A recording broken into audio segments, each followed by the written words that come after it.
M'dzina la Tate ndi la Mwana ndi la Mzimu Woyera. Amen.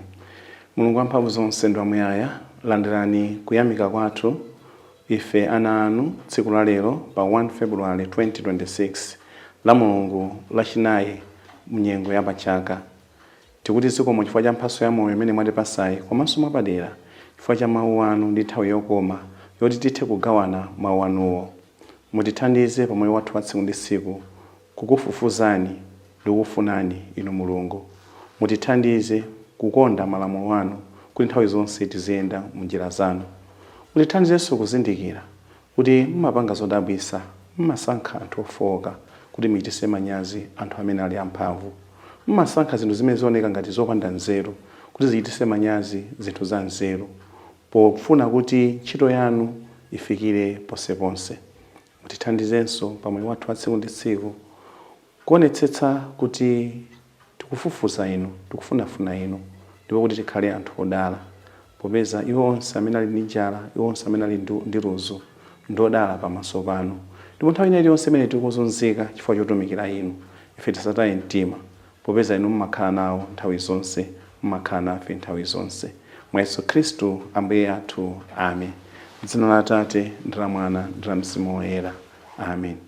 Mawu oyamba akuchokera mu buku la Prophet Zefaniya mutu 2 ndime ya 3 pitiriza ndi mutu 3 ndime ya 12 mpaka 13.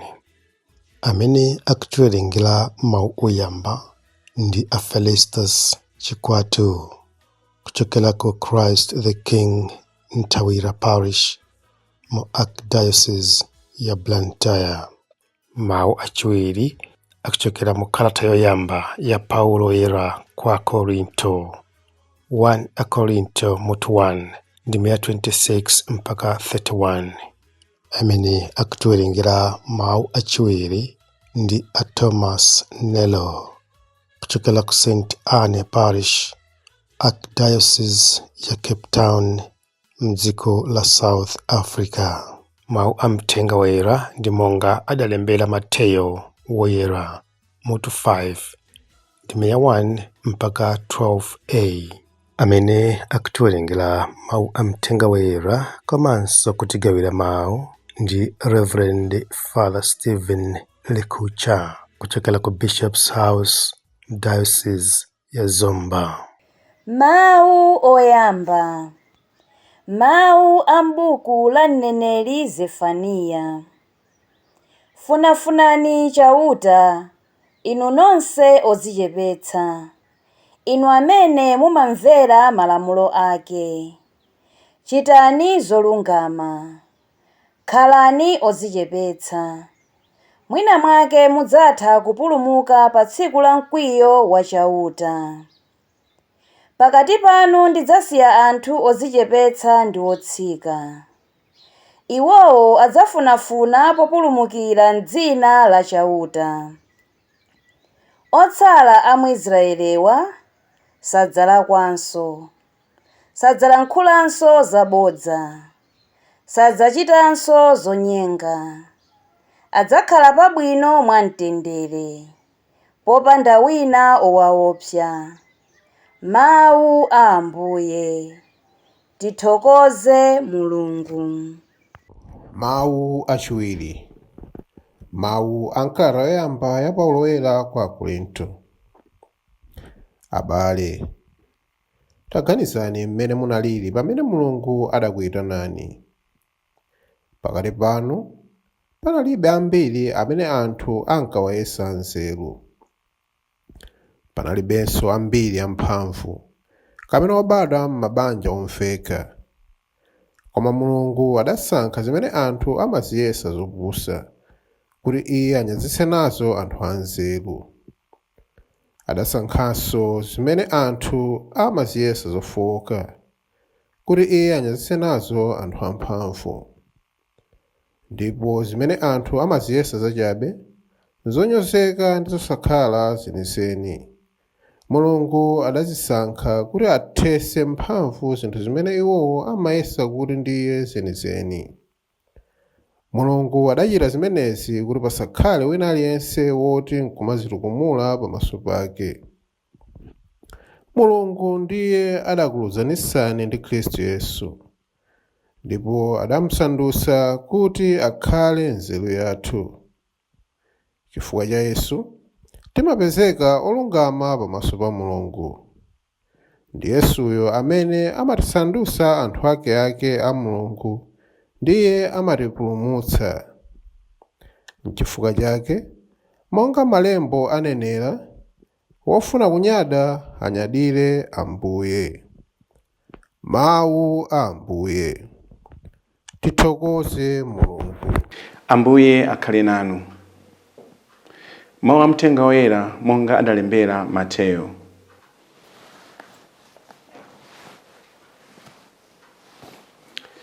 Yesu poona chikhamu cha anthu chija adakwera pa phiri. Iye atakakhala pansi ophunzira ake adamutsatira pomwepo, kenaka adayamba kuwaphunzitsa adati, ngodala anthu amene ali osauka mu mtima mwawo, pakuti ufumu wakumwamba ndi wawo. Ngodala anthu amene akumva chisoni, pakuti Mulungu adzawasangalatsa. Ngodala anthu ofatsa, pakuti Mulungu adzawapatsa dziko lapansi pano kuti likhale lawo. Ngodala anthu amene akumva njala ndi ludzu lofuna chilungamo, pakuti Mulungu adzakwaniritsa zofuna zawo. Ngodala anthu ochitira anzawo chifundo, pakuti iwonso Mulungu adzawachitira chifundo. Ngodala anthu oyera mtima, pakuti adzaona Mulungu. Ngodala anthu ozetsa mtendere, pakuti Mulungu adzawatcha ana ake. Ngodala anthu ozunzidwa chifukwa cha kuchita chilungamo, pakuti ufumu wakumwamba ndi wawo. Ndinu odala anthu akamakunyozani, kukuzunzani ndi kukunyengezerani zoyipa za mitundumitundu chifukwa cha Ine. Sangalalani, kondwerani, chifukwa mphotho yanu ndi yayikulu kumwamba. Mthenga wa Ambuye. Lero pa 1 February 2026 la Mulungu la chinayi pa chaka, Mulungu akutikumbutsa zinthu zingapo ifeyo ngati ana ake. Amatinyadira, amasangalala nafe, amakondwera nafe. Ndipo ife tikuyenera nafenso kukondwera ndi Mulungu, kusangalala ndi Mulungu, kumunyadira Mulungu munjira zosiyanasiyana. Ngodala anthu akamakunyozani, kukuzunzani ndi kunyengezerani zoyipa za mitundumitundu chifukwa cha Ine. Sangalalani, kondwerani, chifukwa mphotho yanu ndi yayikulu kumwamba. Nthawi zina Chikhristu chathu chimaoneka ngati sichikuyenda bwino. Zinthu zikuvuta munjira zosiyanasiyana. Anthu ena akhala sakutifunira zinthu zabwino. Koma pamene ife tikuzindikira kuti zimene tikupanga zimene Mulungu watiyitanira kuti ife tizichite, zimene zikumusangalatsa Mulungu, tisabwerere mbuyo, tizichite. Chifukwa anthu sangazimvetse. People did not understand Jesus Christ. Just because he was committed to the things of God, they can't understand you. They cannot come to a better knowledge of you. Chifukwa kuti nanunso leronso muchita chimodzimodzi. There shall always be misunderstandings. Anthu sazamvetsa zimene ife tikuzichita, chifukwa kuti iwo asankha kutero. Koma ife tilimbikirebe, akatizunza, akatinyoza, akatinamizira zinthu zosiyanasiyana, ife tilimbikirebe kugwira ntchito za Mulungu munjira zosiyanasiyana, kunena kuti anthuwo kumapeto kwa zonse azindikire kuti uyu ndotumidwa kwa Ambuye Mulungu. Mawu athu a tsiku la lero akutipempha poyambirira titenge mawu achiwiri, kunena kuti Mulungu ntchito zake ndi zodabwitsa. Amasankha zinthu zimene zikuoneka ngati zonyozeka kuti zichititse manyazi anthu amene amaona ngati iwo ndi anthu aulemerero. Amasankha zinthu zopanda mphamvu kuti zichititse manyazi anthu amphamvu. Amasankha zinthu zonyozeka kuti zichititse manyazi anthu amene akuoneka ngati samanyozeka. Ndi njira za Mulungu zimenezi, zimene Paulo woyera mkalata yake kwa Korinto watiwuza kuti ife timvetse bwinobwino kuti njira za Mulungu kwa ife nzovuta kuzimvetsa. Chifukwa cha ichi tikuyenera kukhazika mwa Ambuye Mulungu. Chifukwa Mulungu amachita dala zinthu zangati zimenezi kuti pasapezeke munthu wina wodzitukumula pakati pathu, wonyada pakati pathu. Koma tonsefe tizindikire kuti zonse nzochokera kwa Ambuye Mulungu.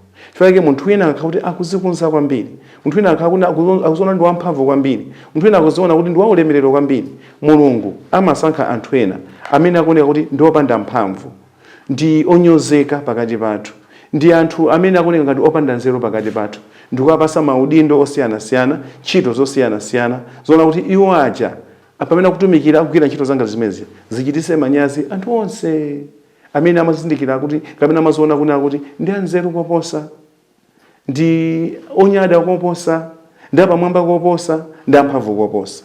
Imene ndi njira za Mulungu. Chifukwa yake Uthenga Wabwino Ambuye Yesu akunena kuti ndife anthu odala pamene tikumva chisoni. Chifukwa pena munthu amene ali Mkhristu akaona kuti zikumukhuza chifukwa cha zinthu zimene zikuchitika ndipo akumva chisoni. Munthu uja amachitapo kanthu, amakhala ndi desire, will to do something else. Kwa iwo amene zina zake zinayendere bwino ndipo uyuyo zikumvesa chisoni munjira zosiyana-siyana. Poteropo akugwira ntchito ya Mulungu, akugwira ntchito ya Ambuye Yesu. Mulungu akunena kuti ndife anthu odala amene tikumva chisoni. Kapena ndino anthu odala amene mumamva chisoni. Ndipo Mulungu azakusangalasani munjira zosiyana-siyana. Ndino anthu odala amene muli ofasa. Nthawi zina kufasa kwathu, our patience, kudekha kwathu, anthu ena samakumvesa bwinobwino.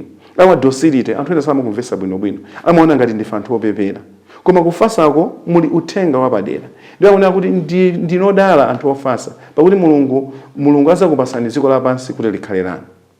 Chocho kufasa kujaso ndi njira inaso yabwino. Yona kuti tithe kuona kuti kodi chikuchitika ndi chani, ndikuthandizirapo moyenerera kuti zinthu ziyende bwinobwino. Ndife anthu odala pamene tikupanga zanga zimene tikuonesa makhalidwe ofatsa. Ndife anthu odala pamene tikumva njala, pamene tikumva ludzu. Timva njala bwanji? Timva njala pozindikira kunena kuti ineyo ndikulephera kuchita zimene ndinena kuzichita. Ineyo ndikumva ludzu chifukwa kuti ludzu limene ndikumvalo ndinena kukhala munthu wokonda kupemphera. Ndikunena kukhala munthu wokonda kuwerenga malemba oyera. Ndinena kukhala munthu wokonda kulapa machimo. Ndinena kukhala munthu wopita ku magulu osiyana-siyana. Zonse ziyase ndikuzichita. Chocho I'm hungry for these things. I'm thirsty for these things. Funa tili ndi njala zinthu zanga zimene ziyazo tizakhala anthu oti tizipange tizikwanise zinthu zanga zimene ziyazo. Akuti ndife anthu odala. Chifukwa ngati tikupanga choncho Mulunguyo azakwaniritsa zofuna zathu munjira zosiyana-siyana. Ndife anthu odala pamene tikuchitira zathu ena chifundo.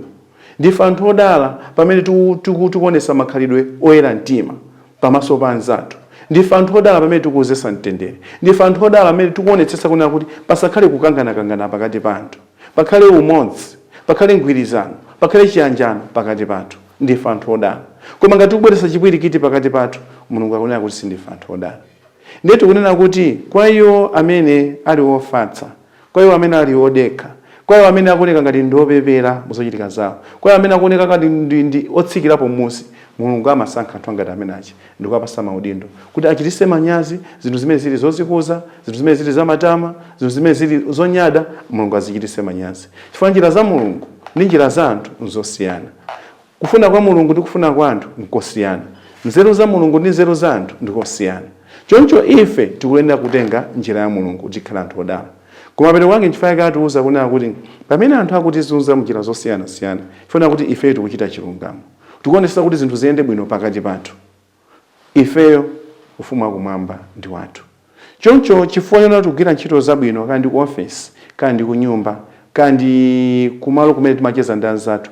We are trying to guide our friends, our colleagues, our bosses, our juniors to do what is expected of them, to do what is right, to be patriotic to the word of God, patriotic to the constitution of the nation. Pamene tikupanga zangati zimene ziyazo, anthu ena ndikumatizunza. Ife tipitirizebe kupemphera kwa pamaso pa Ambuye Mulungu.